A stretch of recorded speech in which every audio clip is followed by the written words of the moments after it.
Pataas. Yan. Dito lang po kayo. Dito ka sa harap muna ng bus, ma'am.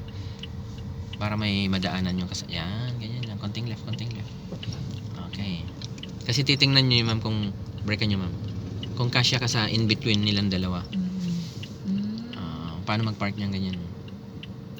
Punta mo na doon. Yes, may idea si ma'am. Okay, Okay. tama po. Pero ang gagawin mo doon, ma'am, tabihan mo lang siya, ma'am, mga isang dangka lang ang layo. Tapos yung likod niya at likod natin, ma'am, pantay. Yun yung pinakamahalaga doon. Sige, forward po kayo. Likod sa likod pa. Basta dikit lang, ma'am, mga isang dangka lang. Dikit niyo pa. Huwag yung ilayo. Right niyo pa.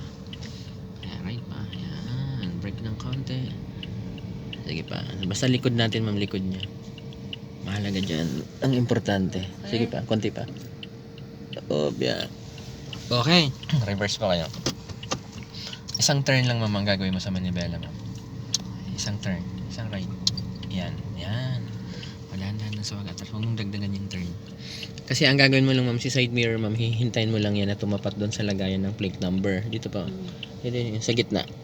Plate side mirror, ma'am, or yung katawan mo tumapat doon sa lagayan ng plaka. Stop. Stop. Okay. Ganyan po. Di ba nakatapat yung katawan mo doon sa yung pinakagitna. Yung lagay ng plaka. Kung may plate number kasi yan, ma'am, dyan yan sa may bakal na nakaganyan. Dyan nakalagay ang plate number niyan. So nakatapat na yung katawan mo sa kanya. Saka mo ibalik yung manibela sa kaliwa. Full turn. Sige. Sige, full turn. Sige.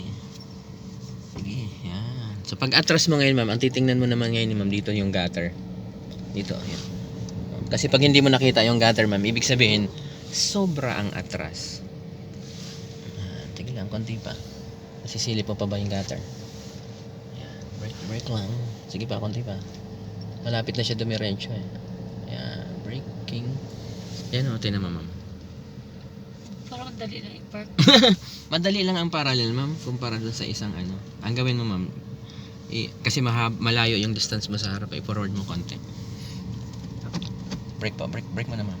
I-turn mo yung manibela sa right. Brake mo na, ma'am. Tumabingi ka na. I-turn nyo mo na yung manibela sa right. Balik nyo pa. Tinan mo sa ilalim talaga. I-right yung konti pa. Yan, tumabingi. Yan, bawain nyo yung manibela. Brake pa. Ibalik nyo po siya. Tinurn nyo po siya sobra sa right. Yan. Para malaman nyo, ma'am, na diretso, ma'am, umatras kayo ulit. Yan, diretso naman yung takbo niya. Okay, stop. Brake. Lagyan nyo muna sa park. Park na pa. Pahinga muna.